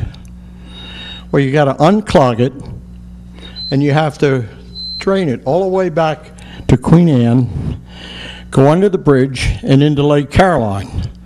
That's the only way you're going to relieve this flooding area. This area has never, in my knowledge, been dredged in 47 years. It was part of the original Fairless Hills development, okay? So as you can see, these oranges, they lead all this drain water from this field, runs down into that swamp area. Now, if the county hasn't got it, I don't know how much it would cost, but maybe out of the graciousness of the Falls Township supervisors, they could unclog the drain and run a dredge through there of some sort. I'm sure there's money available to do that, to alleviate this. In fact, I think some of this area might even be considered a flood zone. I don't know that yet. I haven't looked at the maps. But I'd like to point that out, that gentleman, I believe, lived here. My son lived next door. And I have pictures also. It's unbelievable the amount of water that builds up all the way back to here.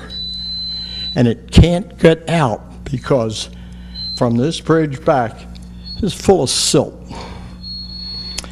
I gave a copy of a drawing to Mr. Sullivan about a week or so ago, and I don't know where he is with it, and I know things take time and so forth, but I felt as though I wanted to share that with you people, okay? And see if we can't get it moving. All right, thank you. I went and visited the site myself and met with the gentleman and walked the area too. I know Mr. Sullivan has as well. And you're right. I mean, it's easy to see where you have a big drain pipe come out, looks like 2 or 3 feet in diameter, and it ends up emptying into an area that's lower than all the area around it. And obviously the water's not going to go anywhere. But we are going to be we're trying to build up as strong a case we can, and then we'll start going after the county to try and make them do something. But I appreciate your input on that. Okay, the water there will set in the summertime and gets to be viral hours. Right, that's the issue we're trying to avoid. Yep, thank you. Thank you. Okay, those are all the names I have on the list. Any other people interested in speaking? No? See no hands, so clear them. We'll move on. Okay, next item on the agenda is the minutes from May 4th, 2010. All right, any comments, questions, corrections to the minutes as they are presented? Mr. Zupka? No. Mr. Snipes? No, Mr. Chairman. Excellent minutes from Mrs. Pullen once again. Okay, Mr. Dents? No. And I have none as well. All right, then is there a motion to accept the minutes as presented for May 4th, 2010? So moved. Seconded. Okay, motion made and seconded. All in favor? Aye. Aye. Opposed? No. Okay. Engineers report dated May 13th, 2010. This is the April engineering report. Mr. Sullivan, any highlights here? The only highlight I have is we had a pre-bid meeting this morning for the 2010 Mill and Overlay Program. The bids are due next Wednesday, so that project will probably get started toward the end of June, and we don't expect it to take more than a couple weeks, actually. We'll give more time than that, but that's about the time frame. So Okay. sometime mid-July, that program should be completed. Okay. All right, thank you. Any comments or questions for Mr. Sullivan regarding the engineers report? Mr. Zupka? None. Mr. Snipes? No, Mr. Chairman. Mr. Dents? No. And I have none. Any public comment needed? Don't see any hands. Okay. Is there a motion to accept the April 2010 engineering report dated May 13th, 2010? So moved. Seconded. Motion made and seconded. All in favor? Aye. Aye. Opposed? Okay, bill list for May 17th, 2010 is in the amount of $1,903,528.65. Important to notice or point out that we're a little less than $900,000 of that $1.9 million is salary and benefits. There's also contributions in here. Is it, let's see, almost $425,000 is contributions to our 3 fire companies as well as to the rescue squad, or 2 rescue squads.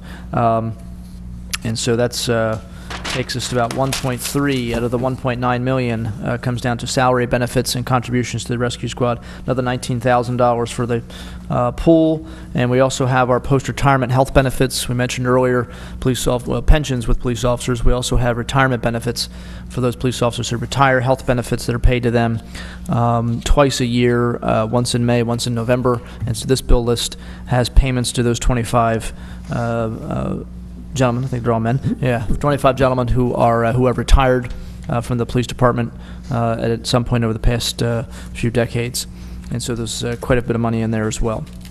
Comments or questions regarding the bill list, Mr. Zupka? None. Mr. Snipes?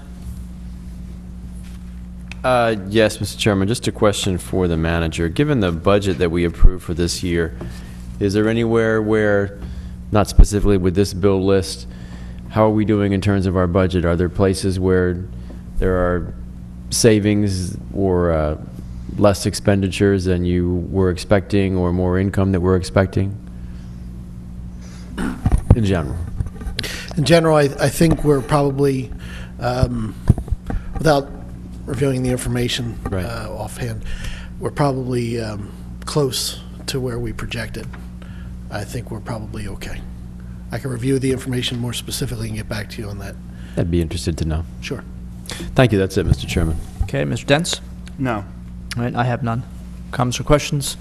See no hands. Okay, is there a motion to pay the bills? $1,903,528.65. Yes, to approve that amount for the bill. Yeah, I'm sorry, May 17th. May 17th, 2010. So moved. Second the motion? Okay, motion made and seconded. Okay. Mr. Zuko? No. Mr. Harvey? Yes. Mr. Dent? Yes. Mr. Snipes? Yes. Thank you. All right, okay. Mr. Gray, you're up. Yes, just a few items tonight. The first item I have is a request from Bob White at the Redevelopment Authority concerning the Enterprise Zone redesignation. The Redevelopment Authority is in the process of preparing an application for redesignation of the Enterprise Zone of Bucks County.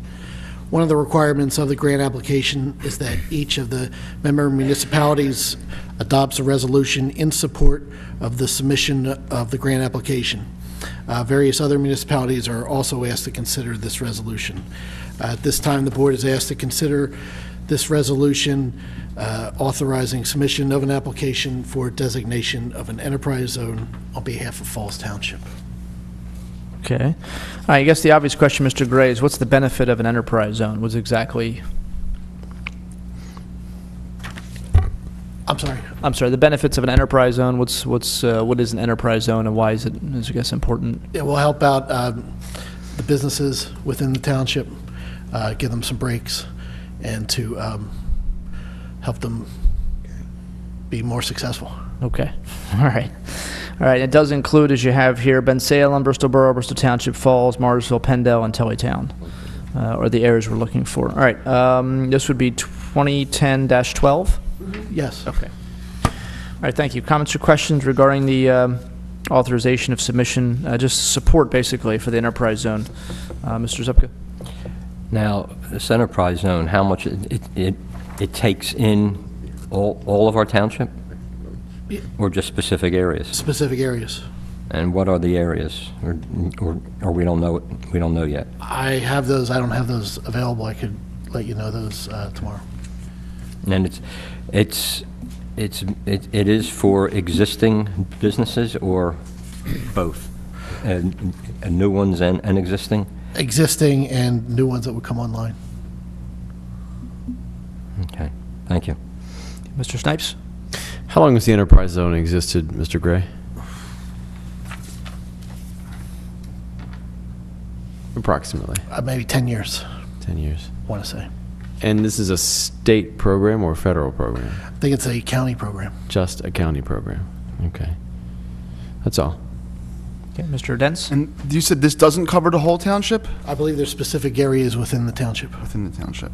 I don't believe it covers like residential areas, that kind of thing. Okay, that's all. All right, I have no comments or questions. Any public comment needed? See no hands. Okay, then is there a resolution regarding, or a motion regarding resolution 2010-12?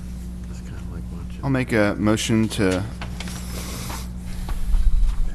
approve resolution 2010-12. Is there a second? Second. All right, motion made and seconded. All in favor? Aye. Aye. Opposed? No. My next item, I have a memo from Nicholas Talvacchia dated May 11th, representing Clearwire. They are going for a conditional use application located at 65 MY Lane in Fallsington. They are requesting an extension on their project until August 1st, 2010. The board is asked to consider this extension. Okay. We're expecting to hear them next month, though, right? Yes. Okay. All right. So we should be looking at them pretty soon. Comments or questions from board members? None. No? Okay. All right. Is there a motion then to grant the conditional or grant the letter of extension? So moved. Second. Okay. All in favor? Aye. Opposed? My next item, I just have a few announcements from the Park and Rec Department. The annual fishing derby will be held on Saturday, May 22nd at the Falls Township Community Park Lake. There's registrations at 7 a.m. The fishing derby contest will run from 8 a.m. till 10 a.m. Awards will be given out to the first place of the largest fish caught and most fish caught per each age group. Plus other fishing items will be given out by a drawing. The summer camp program, the Park and Rec Department continues to accept registrations for the summer camp program, which will run June 28th through August 6th. The summer camp program will be held at the Fallsington Elementary School Monday through Friday from 9 a.m. to 4 p.m. There will also be a before and after care program, which is from 8 a.m. to 9 a.m. and also from 4 p.m. to 5 p.m. The Pinewood Pool membership applications are continuing to be accepted by the Park and Rec Department. There are family memberships, individual memberships, as well as individual memberships for senior citizens. Opening day for the Pinewood Pool is scheduled for Saturday, May 29th. That's Memorial Day weekend. Anybody requesting additional information for the summer rec program or any other events through the Park and Rec Department, please contact 215-949-9000, extension 220. And that's all I have. Okay, thank you. I have a question for Pete. Yeah. When's Polkas in the Park start? Denny's, don't know. is Denny still in the back? Denny You is there? gone for the evening. Denny's gone. Oh, all right. You missed your chance to ask. Okay. All right, up to board comment. Mr. Dents, start with you. Yes. Like I've been saying the past few weeks, it's nice out. Kids are in the street. Be careful driving around at night. Like Mr. Kenny said, remember tomorrow is election day. Everybody should try and get out and vote. Independents can't vote. And independents can't vote, that's right. And something that Mr. Zupka always says that has been driving me crazy is you drive around and you see people just walking in down the middle of the street as opposed to using the sidewalks. And I just don't get it. And I think it bothers Mr. Zupka and myself because we both come from an area where if common sense didn't tell you to get off the street and onto the sidewalk, then fear did. You just didn't walk in the street. And it seems like here everybody's in the street and nobody uses the sidewalks. Just be careful. It doesn't make any sense to me to walk in the street when there's perfectly good sidewalks. But that's all I have for tonight. Okay. Mr. Snipes? Just very briefly, Mr. Chairman, just encouraging people, again, to come out and vote if you are registered to vote, please. I'll be at the polls. I know Mr. Dents will be at the polls. I don't know, Bob, if you will be at the polls as well. For a while. Encouraging people to vote, and we'll have information outside the polls for people if you don't feel like you're completely informed about who the candidates are. There are, believe me, lots of people who will help you waiting at the polls, encouraging you to vote for their own candidate. But you take the information, take some time, look through it, and make up your own mind. But we hope to see you there. That's it. Okay. Mr. Zupka? Thank you. Actually, following up on what Mr. Snipes was just saying, I've heard over and over the years, that's one of the reasons some people don't like coming, although they come out, they don't like coming out to the polls because they get, we'll say, deluged by people handing them papers and trying to get, the last word in on the candidate that they are there supporting. But it is important to get out to vote. Now, in Australia, they think it's so important that you vote, and I might have brought this up once before. You actually get fined if you don't vote. The first time is $25, then it goes to $50, then it goes to $100. I think it goes as high as $8,000 or whatever their version of a dollar is in Australia. But you have to vote. It's not a matter of if you want to or not. They expect you to come out to vote, and that's been that way, I believe, for over 80 years in Australia. The Phillies are doing great, and how about the Flyers? Lynch, Barber, Clark, and the old Hammer, Schultz. Oh, wait a minute, I'm having a flashback here. Even with Bernie Parent there, these guys are out there. They're playing with a lot of heart, a lot of finesse, and they're doing great. And I have trouble pronouncing the coach's name. Lavalel. I think we ought to get him to coach the Eagles and get him out of the Flyers. But this is a great time to see some of our local sports teams into what they're doing and the effort. And right now, the teams that are out there showing the younger generation how they should play the sport and how they should behave in public, and thankfully we don't have the Broad Street bullies anymore. Actually, probably because of the Broad Street bullies, they rewrote half the rule book in the 70s to make it a better sport. And Mr. Dents is right. I do. It bothers me a lot. You see people. They walk down the street, families, I shouldn't say families, but the younger people. I expect the children or kids to be out there playing, but when the adults are walking down the street and they seem to be oblivious to the traffic that's out there, again, growing up in a neighborhood, or if you're in Center City, Philadelphia, heaven forbid you're in Manhattan, the traffic light changes. You better not be standing in the street. But we do also have an issue with people who park their cars on the sidewalk, blocking the sidewalks, hanging out of the driveways. So people have to go out in the street. And I know that's one of the areas our police department is going to be working on to make the sidewalks better. We are trying to work hard. I know there are problems with some of the sidewalks and curbs, but they are going to get straightened out, and we're spending a lot of time on it. So please use them and enjoy taking the evening a walk with your, I'll say with your spouse, like my wife wants me to do. So have a good evening. All right, thank you. Let's see, a couple of things. First, a memo I'd sent out to board members referenced a letter I had received from the St. Patrick's Day Parade Committee. As we know, unfortunately, this year's parade was canceled due to rain. The township routinely makes a donation to the parade so that they can have the parade. I think if it's not the biggest parade in Bucks County, I think it is the biggest parade in Bucks County. But and we're happy to have it, a good chunk of it here in Falls Township. But obviously, with the parade not going off, there was a letter from the parade committee asking us the donation we made, $6,000.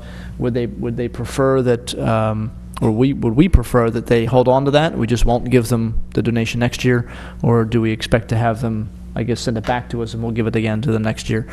They haven't spent it, obviously. They're going to hold on to it. My personal feeling is I'm fine just letting them keep it and just be, we just won't budget for it next year because they'll have the money already. I don't know if the board has any other issue with that, if that's a problem, or we'll just let them know to hold on to the money for next year and we just won't make a donation next year. Anybody have any problems with that? Okay. All right. I'd rather see get the money back. We can put it back in the bank and get interest on it. And then when next year comes up, we'll do like we always do. Okay. Other... No? Okay. That's fine.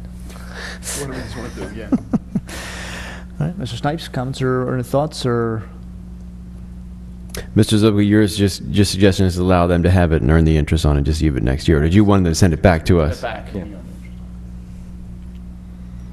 Yeah. I really, it's fine either way. I was thinking they could just keep it. It makes it simpler. I'm happy to support them in that way. With what little interest they'll earn these days. Yeah, I think they'll probably earn more interest with it than we probably would, maybe. But I'm fine just letting them hold on to it. Let's see. Another parade coming up. Obviously, Mr. Gray mentioned Memorial Day, the 30th of May, Sunday, is the Memorial Day parade here in Falls Township, beginning at the high school and ending at the American Legion post, the Memorial Park, actually, in historic Fallsington.